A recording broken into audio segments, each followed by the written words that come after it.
eye gels is the personnel doing the monitoring sedation resource. Okay. They've got in their catalog a whole eye gel kit. And I'll give them a plug because we buy them at the university through that particular company because they give us good service, but they also have the availability of the products that we want. So they sell these in various sizes. So you can get an adult kit or a pediatric kit with different sizes in it. So here's our eye gel. And this video shows you the ease of doing this. Just go on YouTube and search for eye gel insertion or anything like that, and you'll see a ton of videos on how to put this in. Simple, and it requires absolutely no training. So you can all do this right now by watching this couple-second video. So this is an unconscious patient, obviously.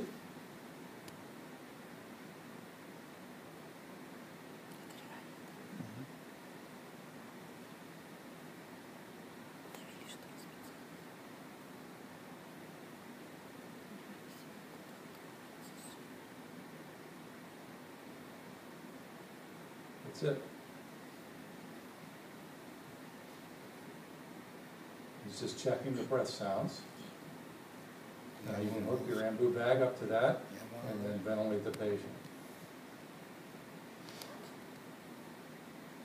And that patient's breathing through that. Very simple.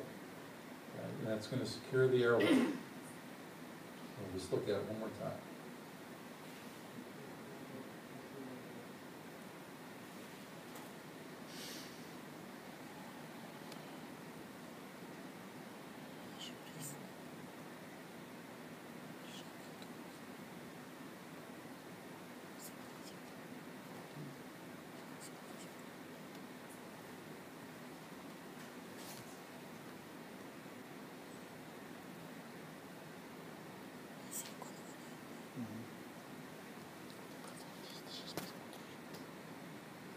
So basically, you just shove it in there until it stops, and then hook up your bag.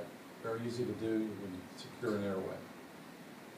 The other thing that you might want to consider are these king airways. These are also very easy to use. They come in different sizes, so again, depending on what size it says on the package, this size is for this weight range of your patient. So you have a variety of these things. These have these two cups. So it requires a second step than the eye gel. You have to inflate these cups. This bottom cup is a blind end, and when you insert this into the patient's mouth, it goes right into the esophagus. It's too big to go into the trachea. So even if it hit the trachea or the vocal cords, it bounces off and it goes posterior into the esophagus. And then you inflate this, and this seals the esophagus. So this is more protective than an eye gel because an eye gel doesn't protect you from regurgitation and aspiration. But this does, because this goes into the esophagus and seals it off, so it prevents regurgitation, so it prevents aspiration. So it's a more secure airway. And then this area seals off the pharynx, and then there's holes in between these two cuffs, and that's where the air passes supraglottically to ventilate the patient. So it's inserted, that's what it looks like. Here's the vocal cords, here's the holes here, and you ventilate the patient. So I have a video that shows this in a variety of different fashions.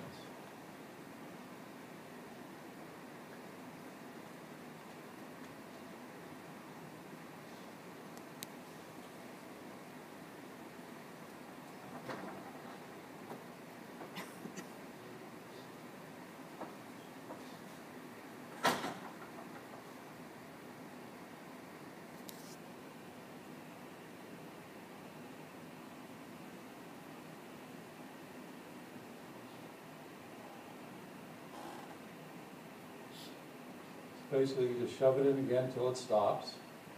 And then the second step, you have a big syringe and you inflate the balloons.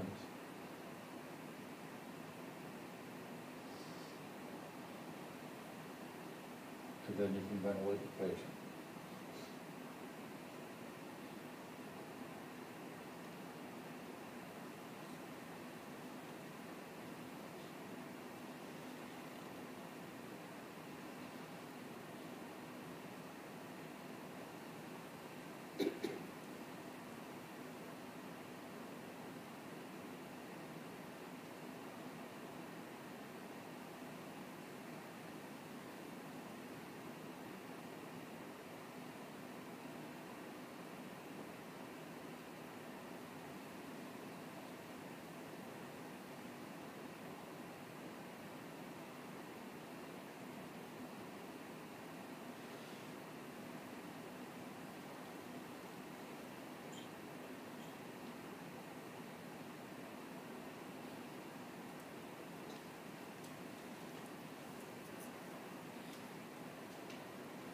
This just shows a fiber optic view. After the airway is in, they put a fiber optic scope down in there so you can just see how it's ventilating the patient. So those are the patient's vocal cords through the side holes in the airway. You can see some of those side holes. And so you're ventilating the patient through those openings.